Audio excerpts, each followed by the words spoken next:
ஸ்ரீ மகா பெரியவா சச்சரிதம் 19ஆம் அத்தியாயம். சிறுவனுக்கு மகா பெரியவர் செய்த உபதேசம். ஒரு சமயம் மகானுடைய பரம பக்தரான ஒருத்தர் தன்னுடைய மகனை அழைத்து கொண்டு ஸ்ரீமடத்துக்கு வந்திருந்தார். மகா பெரியவரை தரிசித்த சமயத்தில் தன் மகனை மகானிடம் அறிமுகப்படுத்தி வைத்தவர், இவன் என்னுடைய சீமந்த புத்திரன், மூத்த மகன் என்று கூறினார். 15-16 வயது மதிக்கத்தக்க அந்த பையனை கொஞ்ச நேரம் உற்று பார்த்தார் மகான்.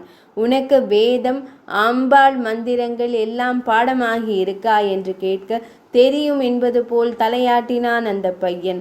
அதை அடுத்து வேதத்திலிருந்து சில மந்திரங்களை கூறச் சொல்லி கேட்ட மகான் ஆசீர்வதித்து சில பழங்களும் குங்கும பிரசாதமும் தர வாங்கி கொண்டு புறப்பட்டார்கள் அந்த பக்தரும் அவர் மகனும். அடுத்து நடந்ததுதான் அதிசயம். ஸ்ரீமடத்தில் இருந்து அவர்கள் வெளியே வருவதற்கு முன்பாகவே மகானின் அணுக்க தொண்டர் ஒருவர் வந்து மகா பெரியவர் அவர்களை அழைப்பதாக சொல்ல மறுபடியும் உள்ளே வந்து மகான் முன் நின்றார்கள். அந்த பையனை ஒரு முறை உற்று பார்த்த மகான், உனக்கு ஒரு வேலை தரலாம்னு நினைக்கிறேன், அதனால உடனே புறப்பட வேண்டாம், கொஞ்ச நேரம் இருந்துட்டு சாயங்காலமாக போகலாம். மகான் சொல்ல மடத்திலேயே ஓரிடத்தில் அமர்ந்தார்கள். நேரம் நகர்ந்து கொண்டே இருந்தது. என்ன வேலையாக இருக்கும்?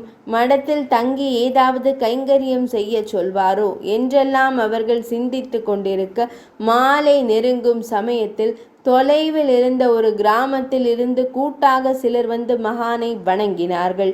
தங்கள் ஊரில் புராதனமான அம்மன் கோயில் இருப்பதாகவும் அதில் அர்ச்சகராக இருந்தவருக்கு மிகவும் வயதாகி விட்டதால் புதிதாக ஒருவரை நியமிக்க இருப்பதாகவும் கூறினார்கள். அனைத்தையும் கேட்டுக்கொண்ட மகான் காலையில் வந்த பக்தரையும் அவரது மகனையும் அழைத்தார்.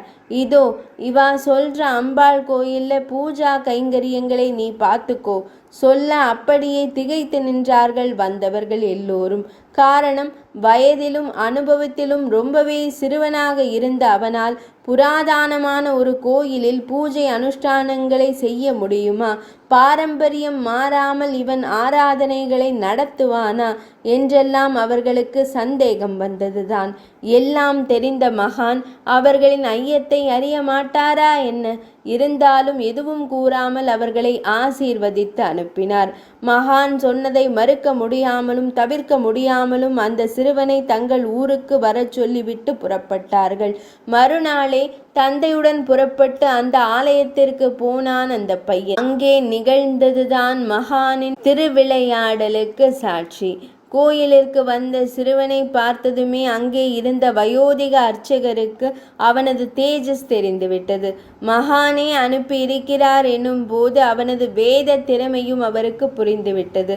ஆனாலும் ஏனோ எல்லோரும் கூடியிருந்த சமயத்தில் அவனை அழைத்த அவர், இந்த கோயில்ல அம்பாளுக்கு சில விசேஷமான பூஜைகளை செய்கிறது உண்டு, அதெல்லாம் உனக்கு தெரியுமோ என்று கேட்க, தினம் தினம் நேரில் இருந்து பார்த்தவன் போல அத்தனையும் விளக்க ஆரம்பித்தான் அந்த சிறுவன்.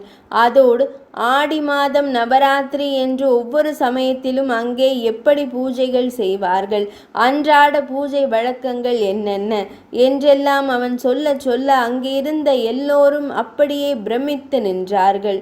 இதெல்லாம் அவனுக்கு எப்படி தெரிந்தது, யார் கற்று தந்தார்கள் என்று திகைக்க அந்த பையன் கூறினான், நேத்திக்கு ராத்திரி என் கனவுல வந்து இதையெல்லாம் எனக்கு யாரோ சொல்லி தந்த மாதிரி இருந்தது. தந்தையாரான அப்பாவிடம் கூறினேன். மகா பெரியவரே வந்து உனக்கு உபதேசம் செய்திருக்கிறார் அப்படின்னார். இங்கே வந்தா நீங்களும் அதையே கேட்க நானும் தெளிவா சொல்லிட்டேன். அந்த பையன் சொல்ல சொல்ல மகானின் அனுகிரகத்தை சிலிர்த்து நின்றார்கள் அனைவரும். எல்லோரும் மெய்மறந்து நிற்க, அதே சமயம் அங்கே எழுந்த ஆலய மணி ஓசை அந்த கடவுளின் குரலாகவே எதிரொலித்தது. ஹர ஹர சங்கர, ஜெய ஜெய சங்கர, காஞ்சி சங்கர, காமாட்சி சங்கர. 19ஆம் அத்தியாயம் இனிதே நிறைவடைந்தது.